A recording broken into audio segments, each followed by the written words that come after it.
Awesome. Good morning, everybody, and welcome to another episode of the Fast Forward series. Really looking forward to today's session. For those of you that are new here, I'm Nastasha. Very nice to meet you guys. And I have probably the best job in Vodacom because my job, sole purpose, is to bring the best of propositions, skill, products, solutions, people to yourselves to help you grow your business. We know how critical small and medium-sized businesses are to the growth of not just our country, but our continent altogether.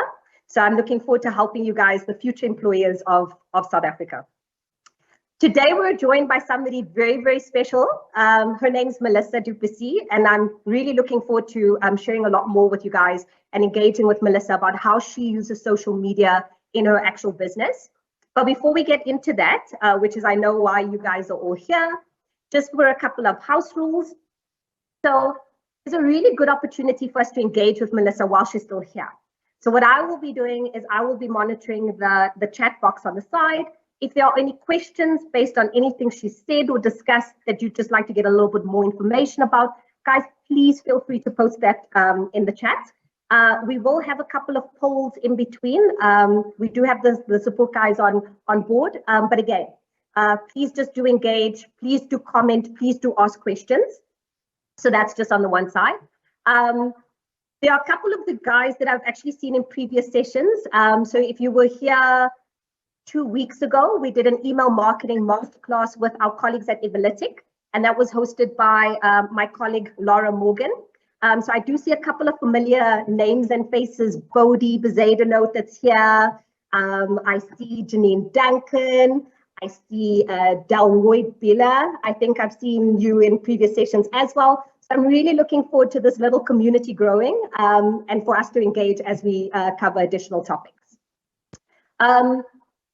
Similar to any previous session that's been held before, guys, all of this content will be available on VHub, and VHub is basically the platform we've created to impart with knowledge and expertise on various topics to help you run and grow your business. Digital transformation is a very big theme, and that's quite fitting with our topic for today. So yes, very happy about our guest today, and I'm not going to do a very lengthy introduction because I'd really, really like for her to share a little bit about who she is. But we are joined today by Melissa du Plessis. She is an engineer turned professional baker, guys, and runs an amazing organization or an amazing business called Honeybee Baker. What she will be sharing with us today is basically her journey of how she's grown, but specifically how she's used social media to help her unlock the growth that she's achieved this far. Melissa, do you want to say hi to everybody that's here to basically learn from you? Yes, hi everybody. Thanks so much for tuning in. It's such an honor to join you today. I'm really looking forward to the session. Awesome. Okay, so Melissa, let's get started. Tell everybody, like I know I've touched on it with engineer turned baker, but just expand a little bit more. Who is Melissa? How did Honeybee start? Let's get to know you. Yeah, so I did study engineering, but baking's always been a passion. I always used to make some dessert at home. I always made fudge like almost on a weekly basis. When I got back from school, always had a very a big sweet tooth, so it definitely fueled my passion as well. And so after I finished my degree, I moved into my own place, and I could actually like start baking just when I wanted to. I started working for my mom's company, which she took over from my dad when he passed away, and she didn't have that much like business skills, and we did learn. We learned a lot of systems-based things in my industrial engineering. So I thought I could really apply it there. It was in the mining industry. So I worked there for a few years, but on the side, I just like baked some things, distributed it to friends and family. And with that, like people started wanting to order, and I just started making more and more things. I got the opportunity to do a lot of things for our church as well. So we had these celebration events that it was like at that time 700 people. Oh wow! Now it's like been growing to about 4,000. So we started making, there was a time I made 2,000 cake pops, at least with help from a lot of friends. But that kind of, it helped me a lot to grow my business because it made me practice my recipes a lot. And eventually there was a friend that wanted to start a wedding planning business, and she wanted to do a style shoot. And I was like, I don't want to do wedding cakes. I don't want to deal with brides. But I did it eventually, and I was like, okay, this is not too hard. And I then had pictures that I could share, and I started sharing that on some Facebook groups. There's one particular group where a lot of brides seeked for suppliers, so I watched that and I advertised there. And as time went on, like, I started working half day for my mom's company and half day I could invest in my business. And just slowly it phased out so I could actually focus completely on my business. And then God literally sent me to interns. I was still in my home, in my home. And I was like, listen, you don't understand. Like, I don't have a company. It's just me. But they were like, no, it's fine. We want to learn from you. And so they came to work for me, and that increased my capacity a lot. And obviously interns, you don't need to pay them a full salary. So it is kind of cheap labor, but they learned so much. And that sounds really good. So, yeah, it just, from there, it kind of just grew and grew. So yeah. So let's take a step back, right? Yes. So you studied engineering. Engineering is a very profitable kind of profession. Yes. You start working for your mom's company. You've got a passion for cakes. You start working half day, and eventually that just starts like growing. Yeah. That's basically.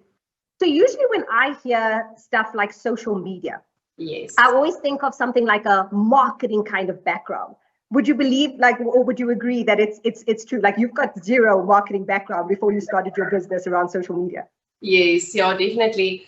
Well, I didn't know what I was doing on social media at all. I was literally just posting pictures and then kind of watching when people asked for certain suppliers. So one thing that I actually want to hit home in this session as well is everything will either cost you time or money.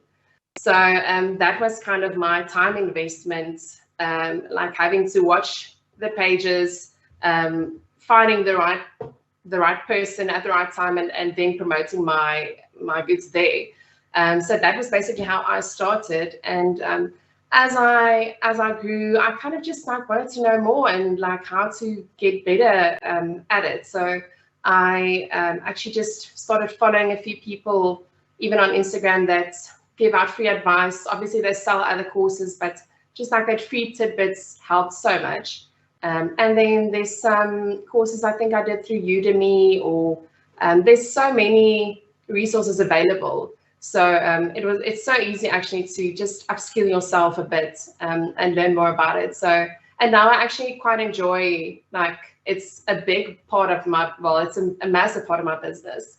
So Melissa, I just want to give the audience who's never heard about Honeybee Baker. So I've obviously spent a lot of time stalking your pages, understanding your content approach, but you've basically got a following of almost 12,000 people on Instagram and about 8,000 people on Facebook. Why those channels and like why those channels as a start? Yes. Why Instagram and Facebook specifically? So I started on Facebook originally, and then because of that, like one specific group, I could then point people from that group to my page on Facebook. I actually don't know why I switched mainly to Instagram. I think it was because I could post content on Instagram and then post it to Facebook as well at the same time. Like that functionality, I think made me make the shift to focus more on Instagram. But yeah, so I just started growing Facebook, and then I was looking for a way to make it easier for myself, not having to like juggle two channels, posting different content on both. It does help to post different content. I personally don't have the time at the moment, so I'm looking for ways to make my life easier. So all the tools that I try to use on Instagram and Facebook is to make my time, my advertising time effective. So that's why I try to post then on Instagram. It's pulled through automatically to Facebook. So there I was like two flies with one clap. I think that's not what I'm saying. But anyway, and then the functionality that grew with Instagram, there's so many options now that you can use to promote your business. So I just kind of had fun with it. And also there's so many people that help you on Instagram to grow your Instagram. So that's why I just ended up I'm learning so much while I'm also then putting out content. So Melissa, there's actually already a question from Annette Kingwell, and she asked, what social media platforms do you use to advertise other than Facebook and Instagram? And what I've heard you say is you use predominantly Facebook and Instagram because managing different platforms require you to have different content, and that makes it quite intense. Yeah. So one of the tips that I think I would really like to leave with the audience as a starting point, because there's going to be lots of these nuggets as we go along, is work with what you can manage as you start. Yeah. Because if you are a smaller business, try not to be spray and pray, but try and go for the more effective channel first. Yeah. Yes. So Melissa, I would ask you now, TikTok is making it's growing quite a bit, specifically around the younger audience. Yeah. Have you made or what's your thought process been around whether you should start engaging on TikTok and what it's going to take to actually get you there, if even? Yeah, so I did create a page. I think I posted one video on there. I think I just like my head chef, she's like mostly on TikTok. So she's like, we get all the content 2 weeks before you. So obviously it is a channel that it's worthwhile to check out. And I think, as you said, especially among the younger audience, as the business grows, we need to expand our market as well, and we need to target those people as well. So I will definitely look into it. It's just that the type of content that I'm making at the moment, I don't think it will have that much traction on TikTok. So it's another thing that I need to learn how to work with, which I don't have the time with. So hopefully I will soon appoint a person to manage my social media, and that will definitely be one of the first things that I try to expand into. Happy. So if I can actually also just help on this as well for a little bit of color, I think Annette, great question. Thank you for asking that. Guys, just advice that I'd also like to give, right, is understand who your target audience is. If you remember, Melissa started in wedding cakes. And if you think about, yes, TikTok, I'm not saying it's grown definitely over the period of time. But when Melissa started, Instagram and Facebook were probably the best channels to reach potential brides. So I think what's going to be quite important is understanding who your target market is. Yeah. Start and get that right first, and then start expanding on how you will reach that target market across the different channels. Would that be? Yes, yeah. Obviously, if your business is targeted at the younger audience, invest in TikTok, do your time, learn the platform. So it's a really good point. One of the first things that I think you need to know when you start a business is to know who your target market is. Otherwise, you will spend hours and thousands of rands advertising in places that won't reach them, or in ways that won't reach them. So that's really important. Absolutely. So one of the things that I love about social media platforms is generally the access is free. And I know a lot of the time with small businesses, especially when they're starting, as you mentioned, you're either spending time or money or both, right? But with social media, you get to start by investing your time before you are required to start spending money. So it's a really good way of entering the market. Yes. So Melissa, a couple of years ago, literally starting this business, sets up her first Facebook page, has 0 likes. Yeah. What did that journey look like to get all the way from 0 through to 12,000 and 8,000 people on your platforms respectively? Yeah, well, so I think one of the first things that I did that got me a lot of followers on Facebook was a wedding cake giveaway. So that was a cost element then to it, having to give something for free. So everybody loves getting anything for free, so that does work. But what you want to be careful of is just not investing too much time and money in that, because then you're just gathering people that wants everything for free. So it's a fine line between, okay, putting out like attracting people and then actually monetizing on that people. So there are things that you need to do to get them, and then there's things that you need to do to capitalize on that. So, but that was kind of one of the first things that I did. And then it's, yeah, like just people sharing your stuff helps a lot. It really grew very organically, but it definitely like doing a giveaway was mostly where I saw a spike in growth.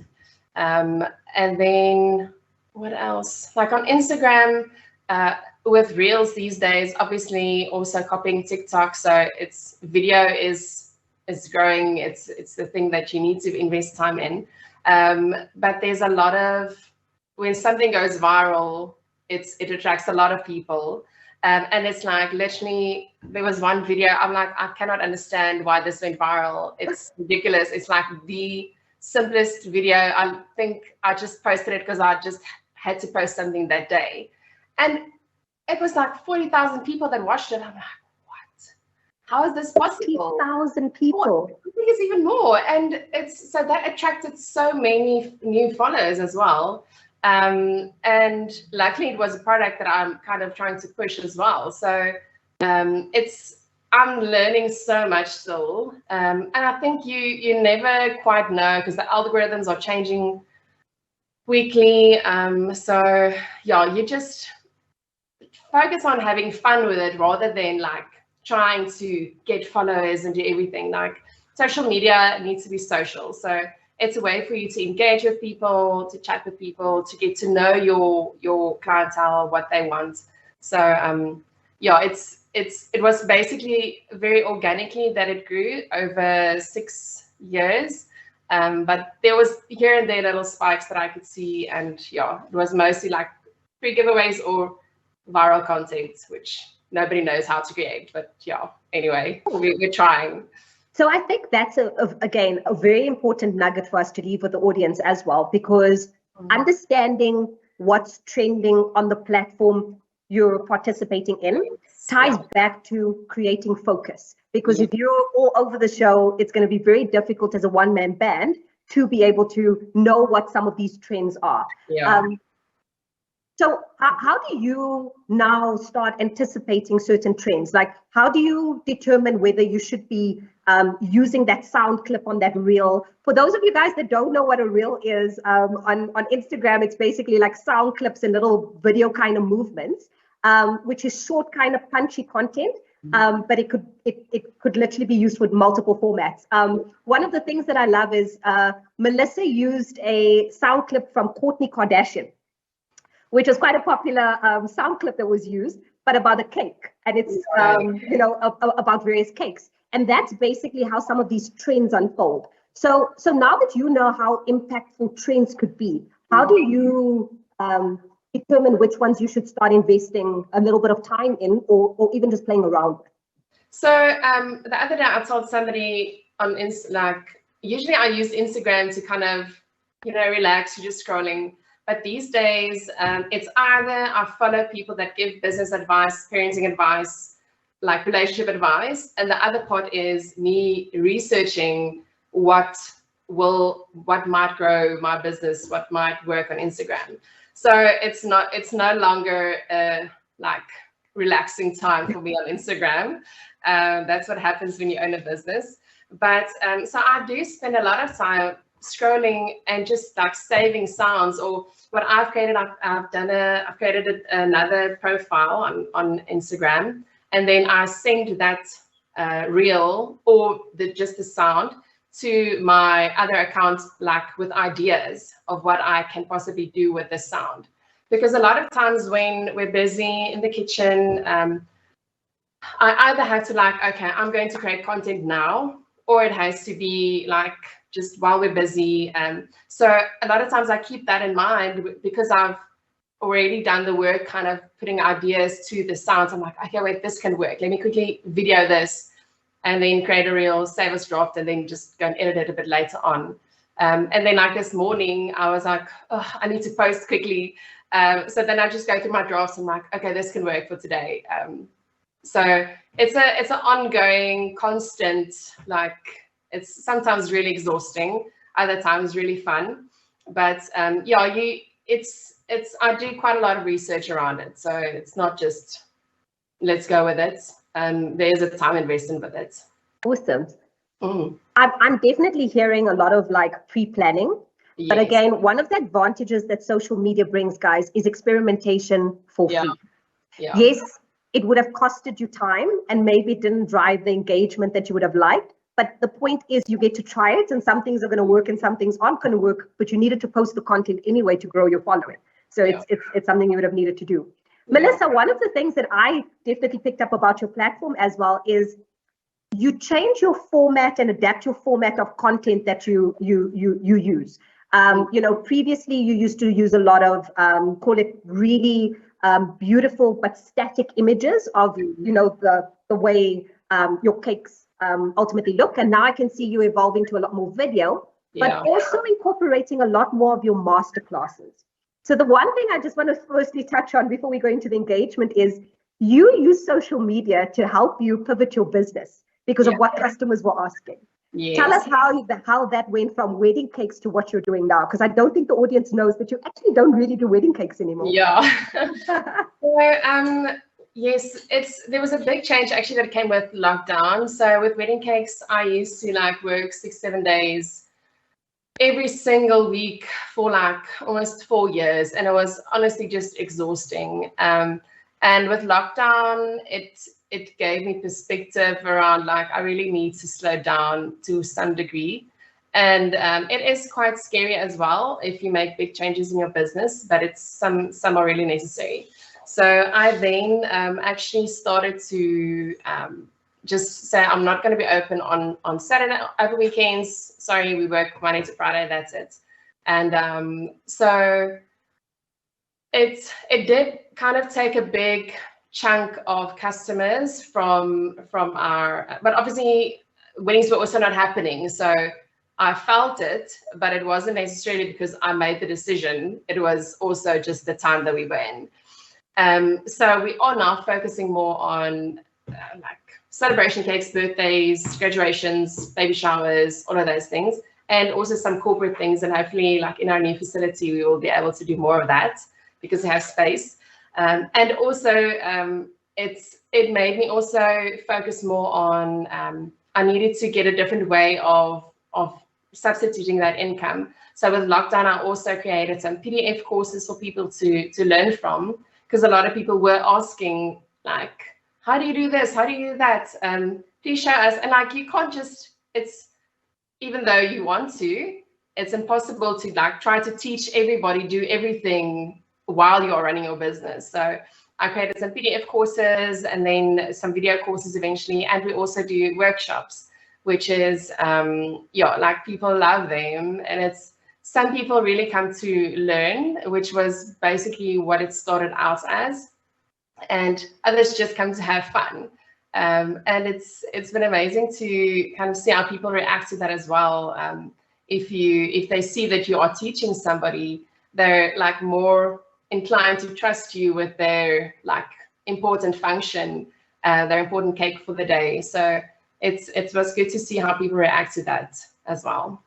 Absolutely. So I remember, Melissa, when we engaged, you said people can prove that they are good at something either because they've got a professional qualification like a chef certificate. Yeah. You've built your credibility through sharing what you've basically produced, and now people trust you because you now are able to do masterclasses. Which, guys, I think is such an exciting opportunity because, again, it's not something you may think about up front. You know, you go into it thinking you're going to do wedding cakes, you're going to do celebratory cakes, but actually used correctly and listening to your audience and engaging with your audience when they see certain stuff. Now you've got an entirely new business stream, revenue stream of masterclasses that you can offer, teaching people about how to do these things themselves, which I think is spot on. I also want to add, sorry, so a lot of people are also asking for business advice. So this was such a good thing, actually, because I think there's a lot of people on my Instagram page that were asking a lot of these questions. So it's really good to have a platform like this to share it on.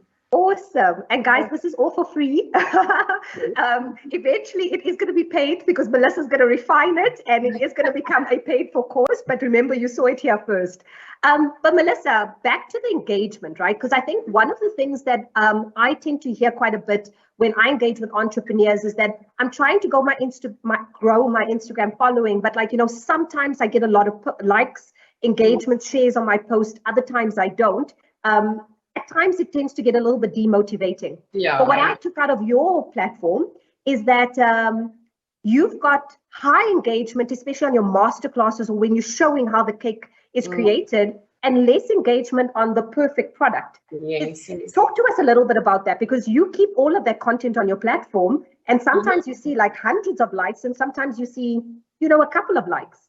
Yeah, so you never know who's going to look at that one picture and maybe, or like it might be Vodacom looking at a macaron picture and they want to order gifts for their whole establishment. And then I'm like, yay.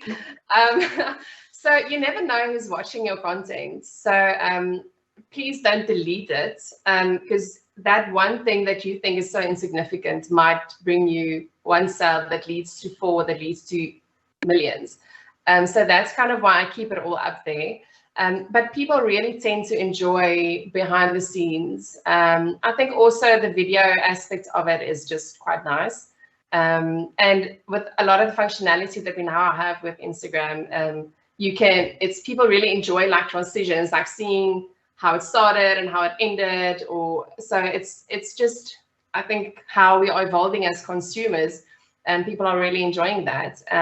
But so I've tried to even show the messy parts, show the good parts. People are here for it, like they want to see it. So I try to have a mix of it as well. Like a lot of times I don't have a business card actually.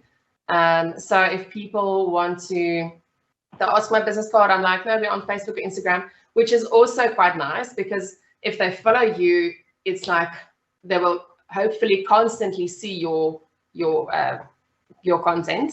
Whereas if you give a business card, they'll probably throw it in a drawer somewhere and they never think of you again. So that's also how I use Facebook and Instagram, is like they follow you once and hopefully you're constantly in their faces, and they can see you a lot of times. And they can see everything that you do.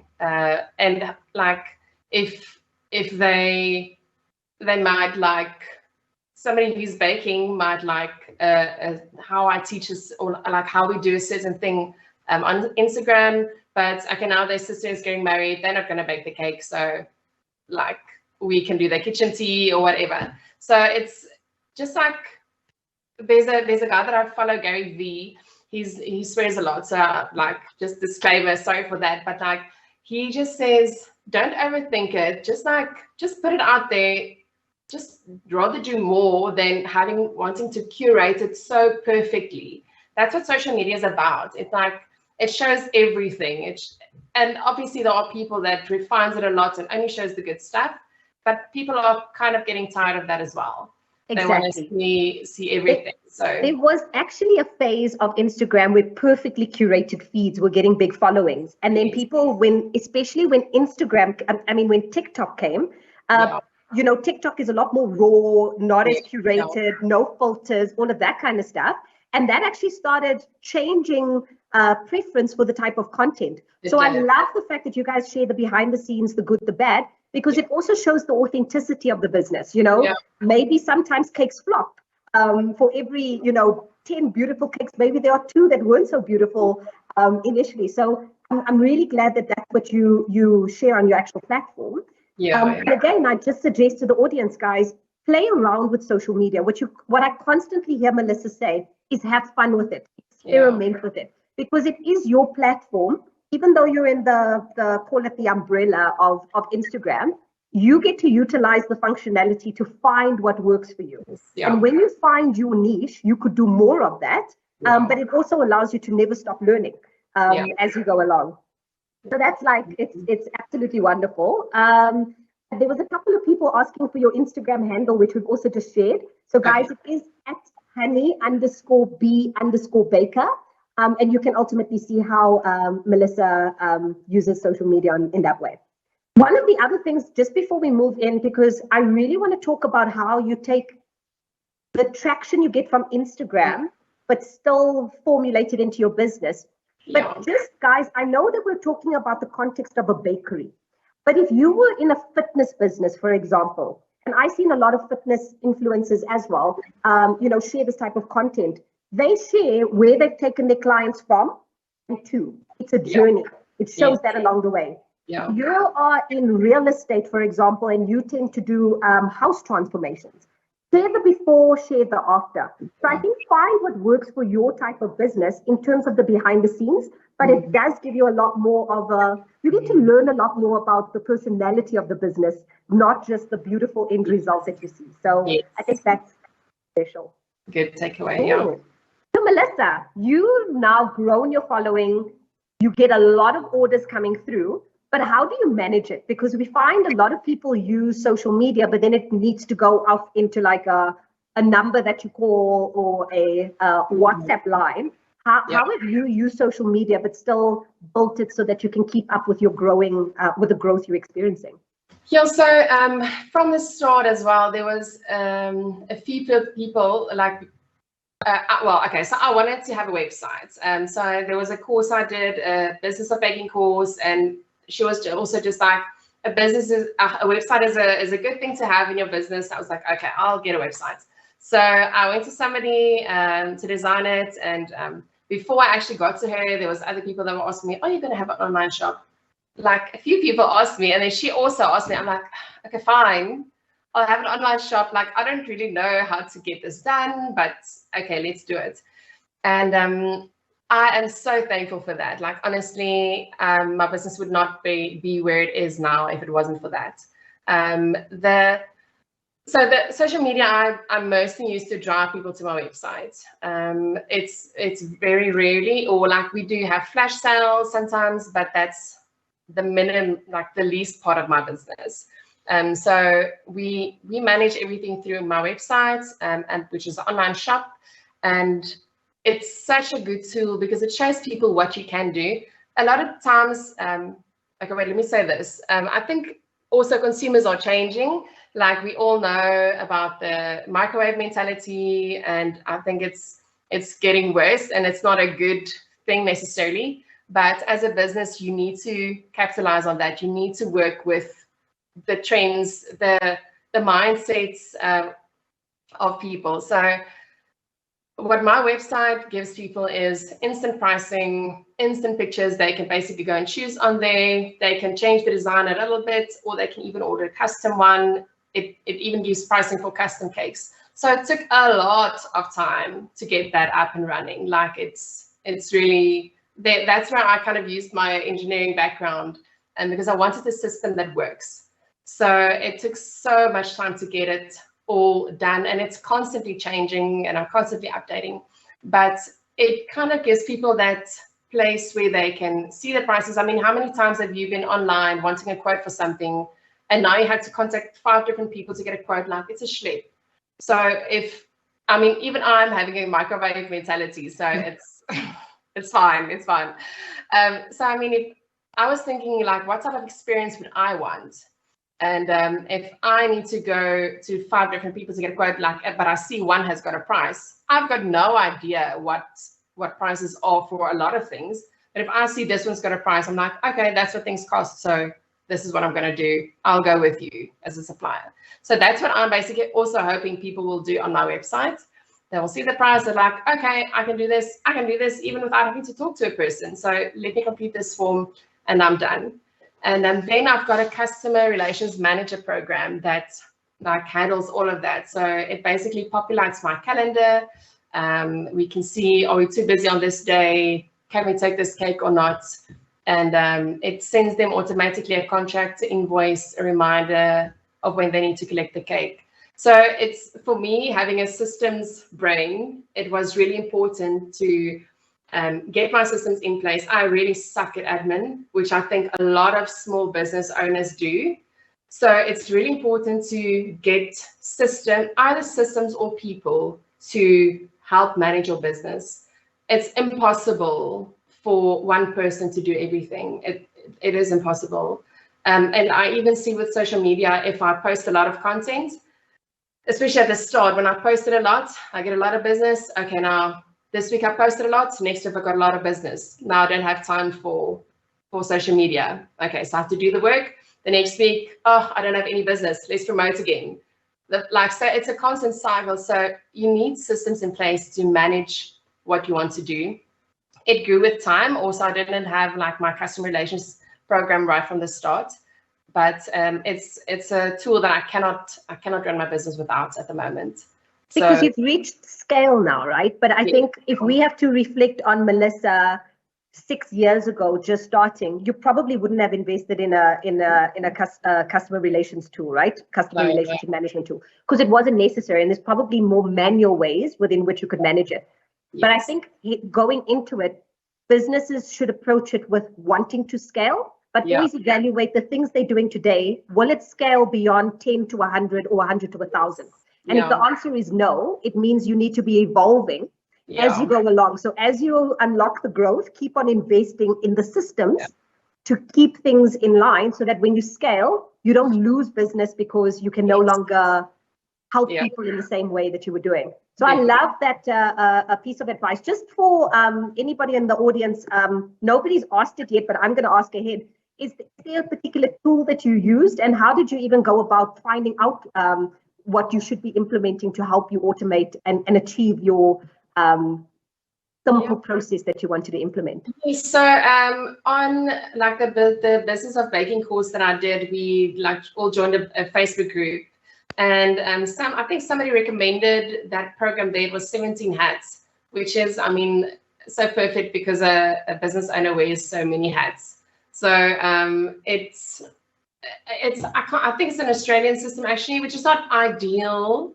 So I'm sure eventually I will invest in something more locally made and more specifically for my business. So I think that platform was originally focused for photographers.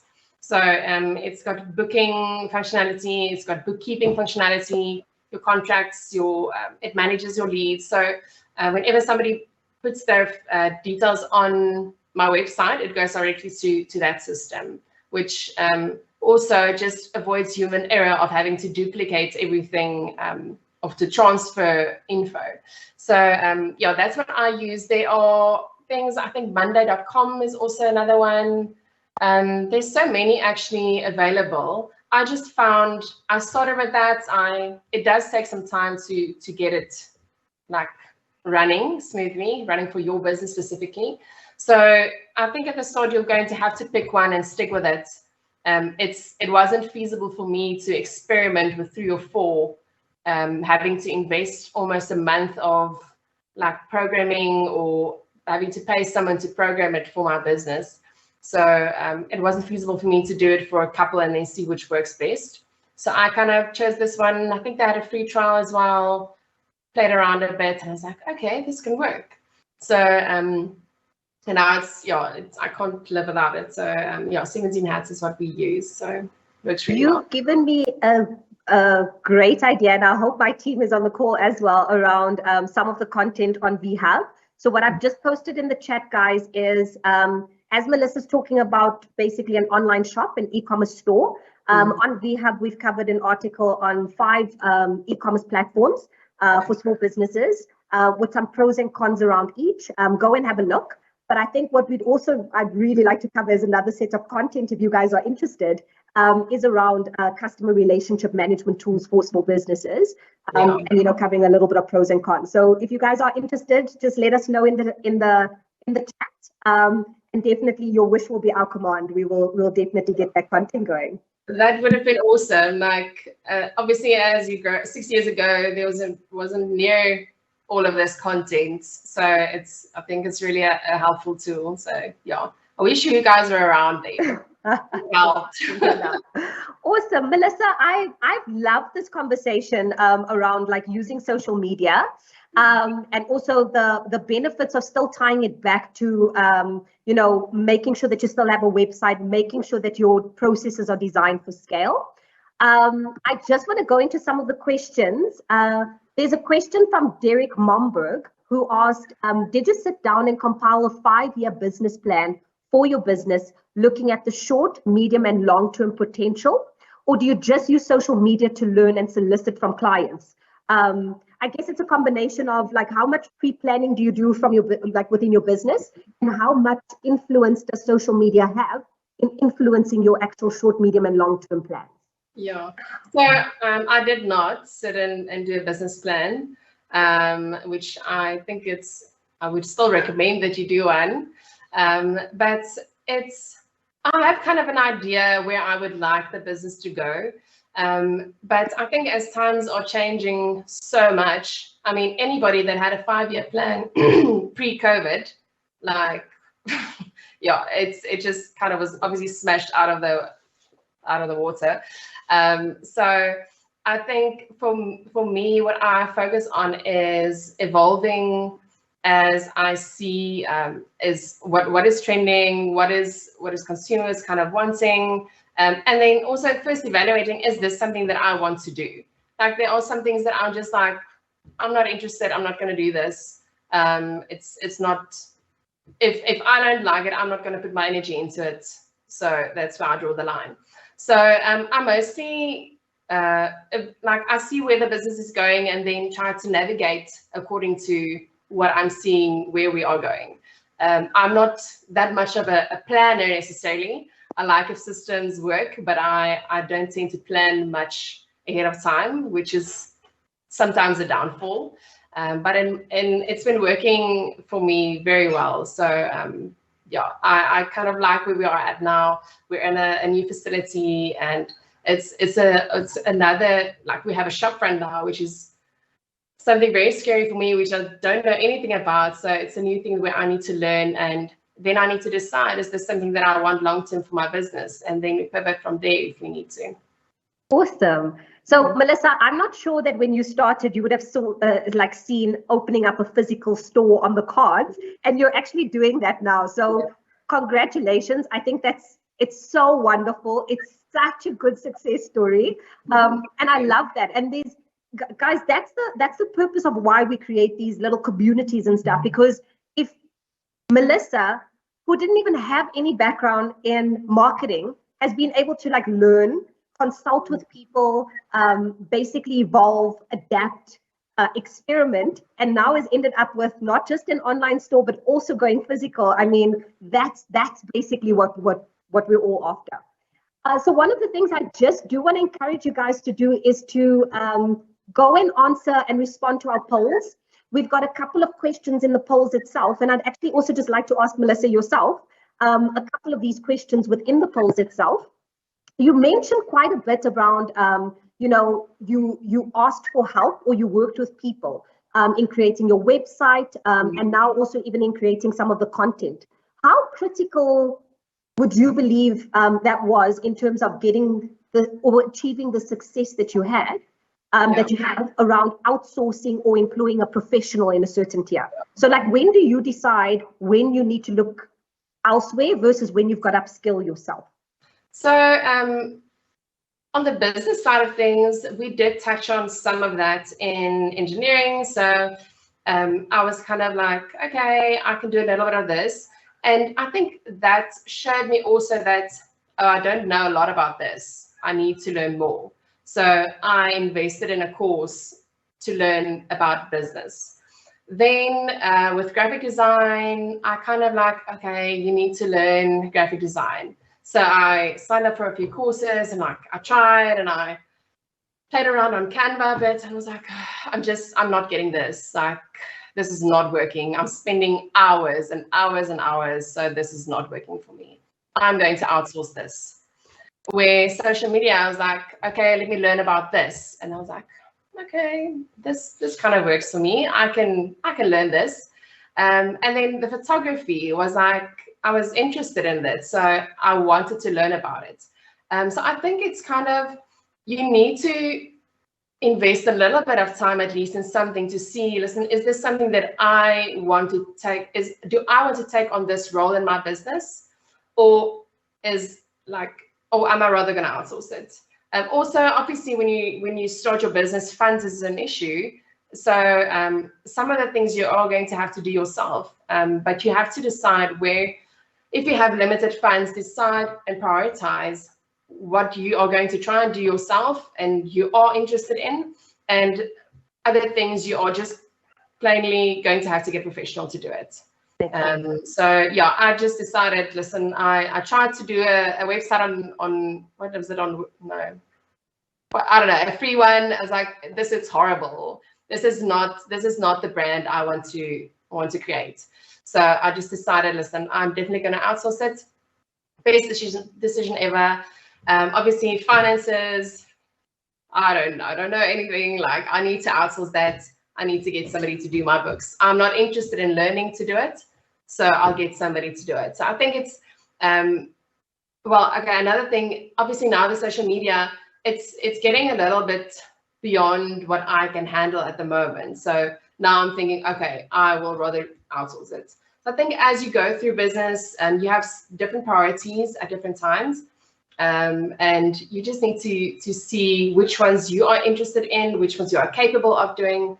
The others you will definitely need to outsource, and then eventually outsource way more so you can focus on running your business. Absolutely. I love that. Melissa, thank you so much for sharing. Sure. And then also just around the brand, because you just mentioned as well that like you were trying to build a free website, but when you were building a website, you're like, oh, this is not what you want to be putting out there. Yeah. How much influence has your online platforms and your social media had in creating your brand? So I think it was only recently, well, when we created the shop, I was like, I really love beige. Like, I love it. Like, that's what I want. And that's like influence my brand. So I think it really grows as you evolve. I think a lot of this will be very valuable to creatives. So when you start out, you kind of do a bit of everything. And then eventually you see, okay, this is more what I want to do. And you kind of refine your brand and like the style of things that you want to put out there. So the website I wanted to start, I think it was maybe 6 or 7 months after I did like the first cake.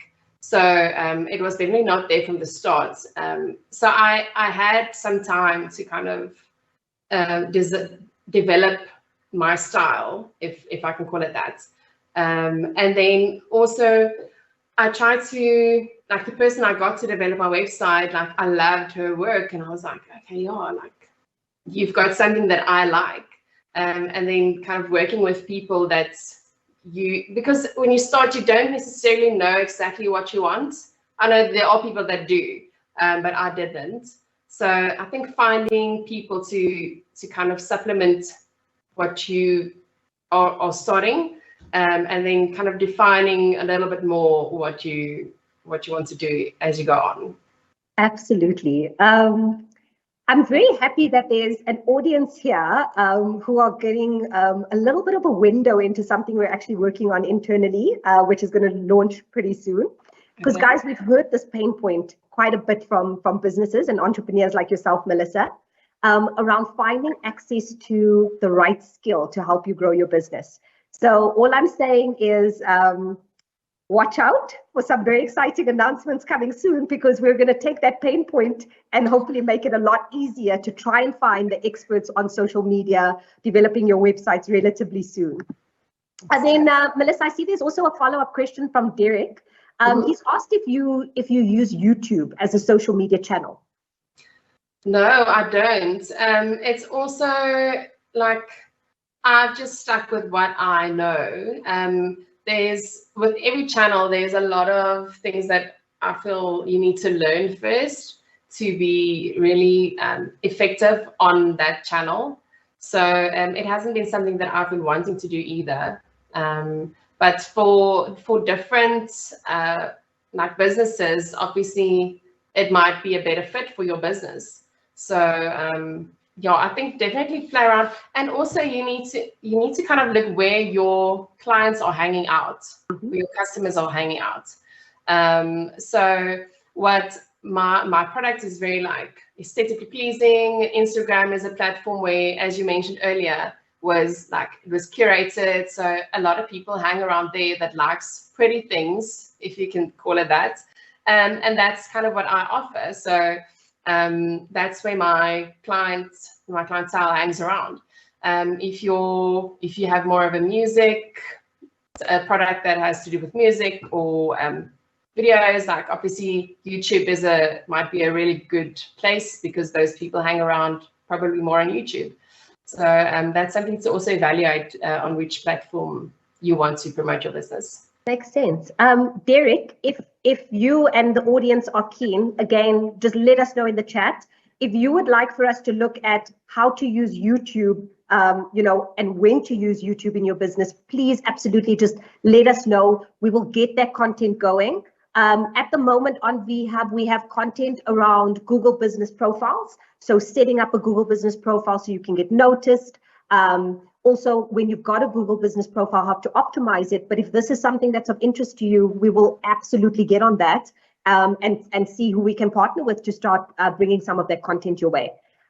Just a tip on my side: social media channels like Instagram and Facebook have a lot of short form kind of content. So you'll find like reels are like 60 seconds or a minute.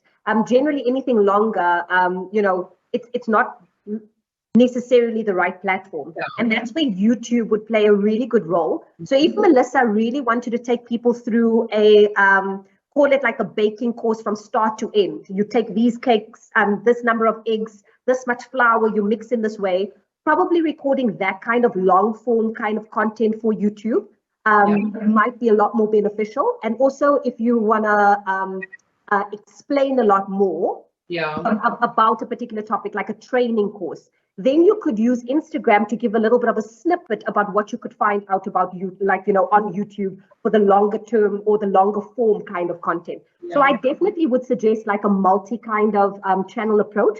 But again, I don't want to ignore the guidance from Melissa. Don't get into channels that you're not going to be able to curate, because the activity is also, and how frequently you are able to post, whether you can manage that within your business, I think is going to be super important in determining whether that's something you need to get in. But if that's something you guys are keen in finding out a little bit more about, absolutely, we'll get on that and keep you guys posted on when we can deliver that in a fast form, in a different format.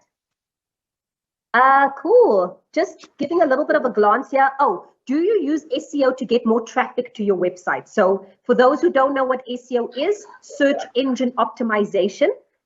Do you use that in your business, Melissa? I have tried.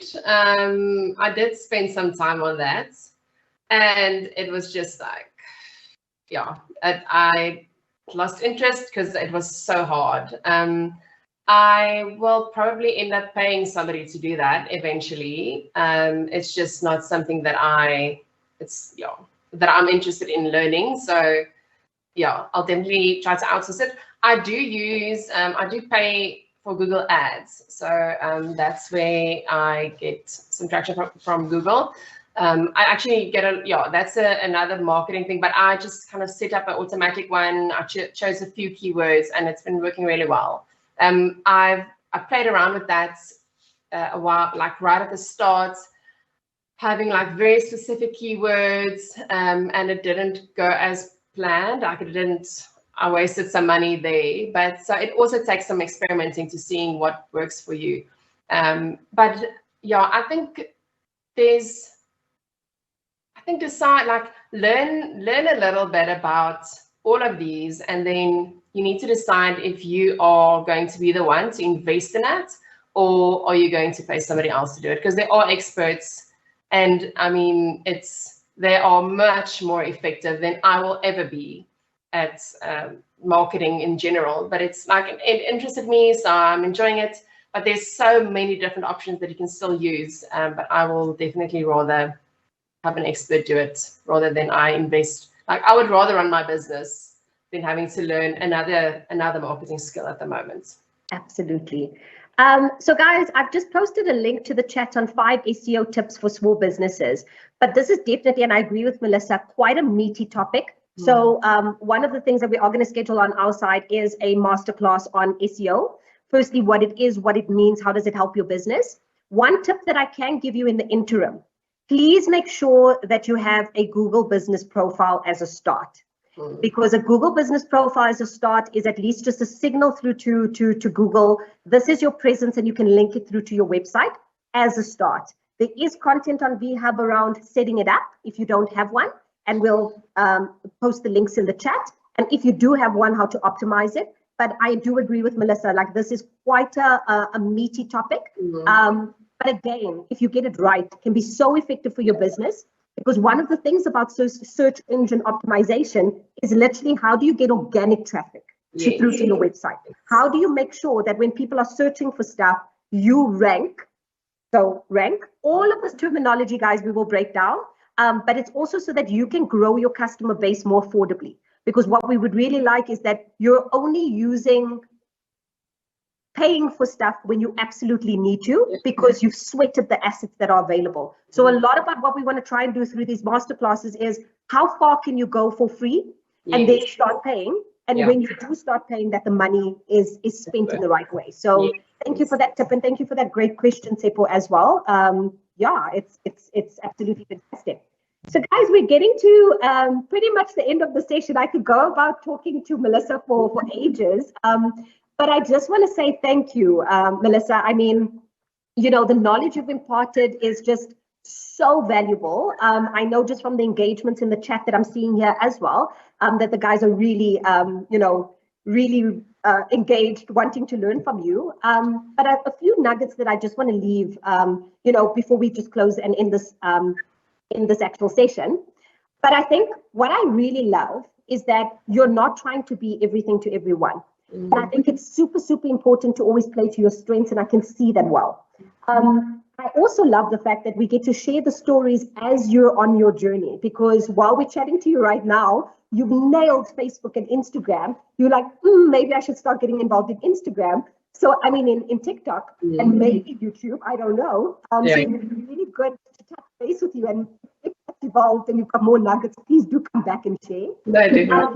But also, playing to your strengths. And I think it's super important. You know what works well for you and what you want to learn and invest your time in, and you know the parts that you've got to outsource. And I think that for me is just really key takeouts that I'm super, super appreciative of. Just before we close this call, is there anything you just want to, any last advice you just want to leave to with our audience? I think it's finding what will work for you. It doesn't, if you end up spreading yourself really thin, your business is going to fail anyway. So try and take care of yourself as well while you're on this journey. And there's some things that might be hard to let go of originally, but making those decisions will ultimately serve you in the long run. So firstly, take care of yourself and focus on what you want to do with your business. Absolutely, Melissa. It has been such a pleasure talking to you. Thank you again for giving up your time and sharing with our audience. Guys, if you've missed this and or there's something you want to go back to as well, this content will be available on VHub. And I love the fact that Melissa's also touched on the wellness side, like, taking care of yourself. So because you're stretching yourself a little bit too thin. Our masterclass next week is with an industry expert on stress relief. And as we close this year, I'd really encourage all of you guys, especially if you're feeling burnout, especially if you're feeling stress, even within your employees, within your business as well, please do register for the next masterclass as well. And we're going to touch on a module on how to sustainably deal with stress, but also things that you can do while you've got potentially a bit of downtime, depending on what type of business you're in. But also how to make sure that you manage this effectively as as you go along, because it's like, we can't burn ourselves out and then get to December and then burn ourselves out and get to December. So this is a little bit more of a sustainable approach. But guys, thank you so much for everybody that joined, participated. I look forward to seeing you guys at the next session, and have a good day and good weekend. Awesome. Thank you. Thanks, everyone. Thanks. Bye.